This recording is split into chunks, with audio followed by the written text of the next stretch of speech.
I don't know when this trailer started showing, but when I first saw it, I was like, oh man, they did one of those like they them jokes. Like there's even like a subreddit where somebody's like that one joke, and that one joke is basically somebody mocking somebody's gender identity, where they're like, "Oh, yeah, I identify as an attack helicopter," and it's like that shit might have been funny, in middle school, but you can make fun of whoever you want, to be honest, in my book, but just be creative about it and be tasteful.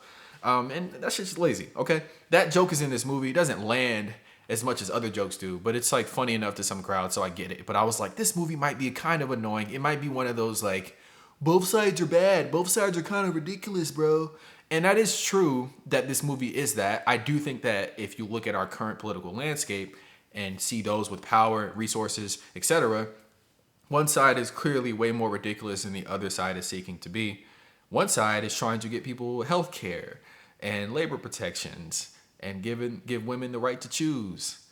And I don't know, not do a bunch of wars to profit, to give Lockheed Martin and Boeing profits. And then the other side doesn't like that I exist, doesn't like that people like me exist, doesn't want your abuela to be able to live in a place she's lived for 30 years, knowing damn well that your abuela comes from a country that our CIA has compromised.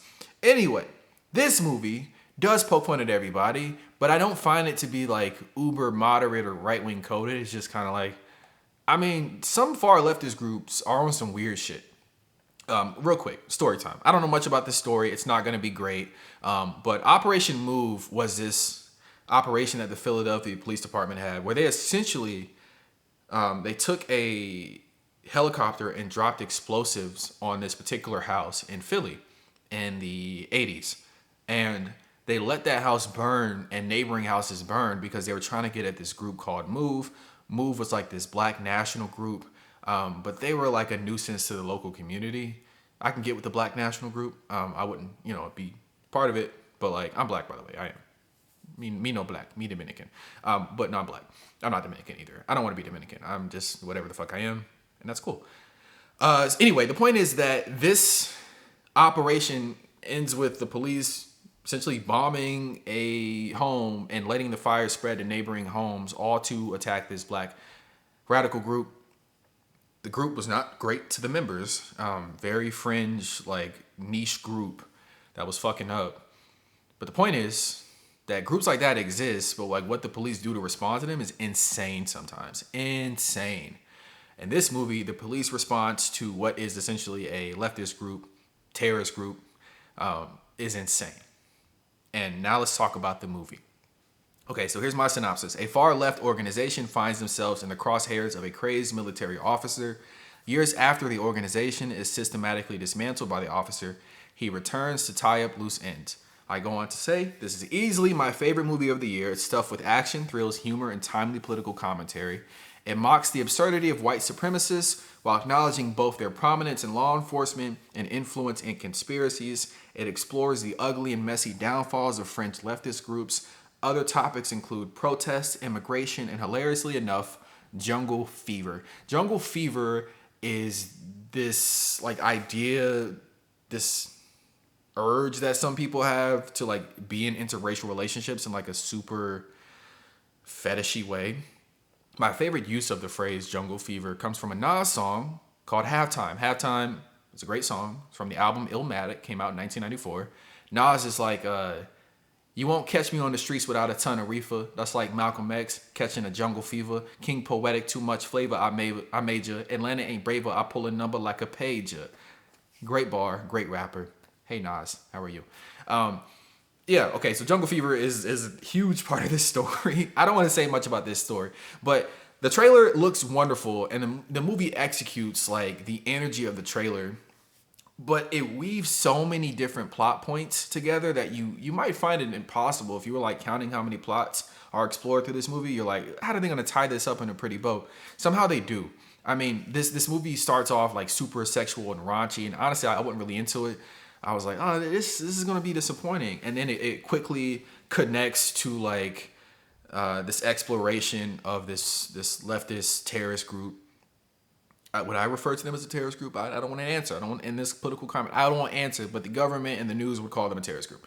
But for the most part, they seem to not seek out casualties. They seem to kind of be like anarchists. They want to cause, they want to fuck up political systems that are causing harm. And I don't think there's anything inherently. I'll stop there.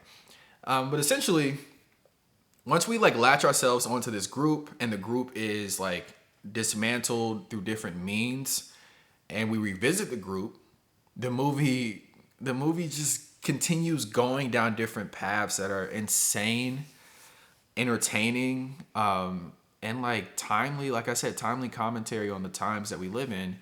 And I can't stress how funny this movie is. I also think that every performance in here is perfect. Like Sean Penn, I think, is a standout here. Sean Penn plays the corrupt military officer I referenced previously. He has crazy like twitches. He'll do like little twitches. He walks with the limp, which I don't know if that's Sean Penn and how he walks, but it fits the character perfectly.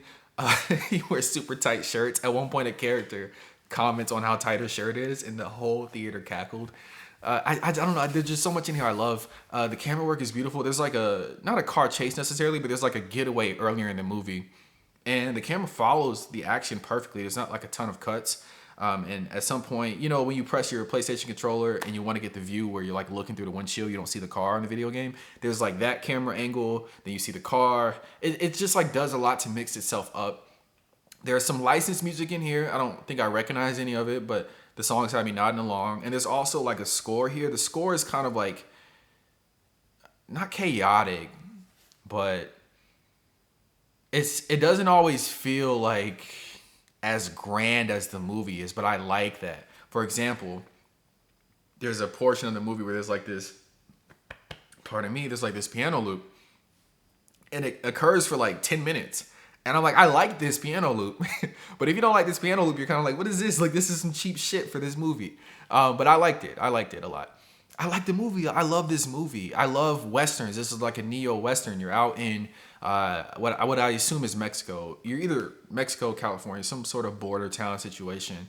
The settings range from detention, like immigration detention centers, to some rich person's estate with a hidden area where white supremacists are gathering, to an open western roadway where there's nothing but like desert and a mountain in the distance. Like I said, some good car chase scenes in here, some good shootouts.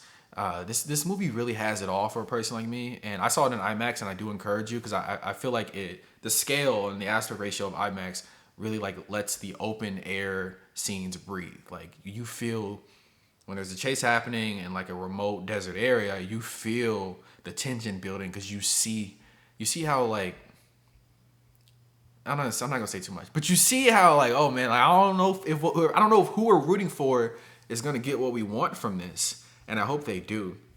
Another thing I want to say is that the characters in here are savvy. Like the leftist organization that the movie kind of follows, they're called the Front 75.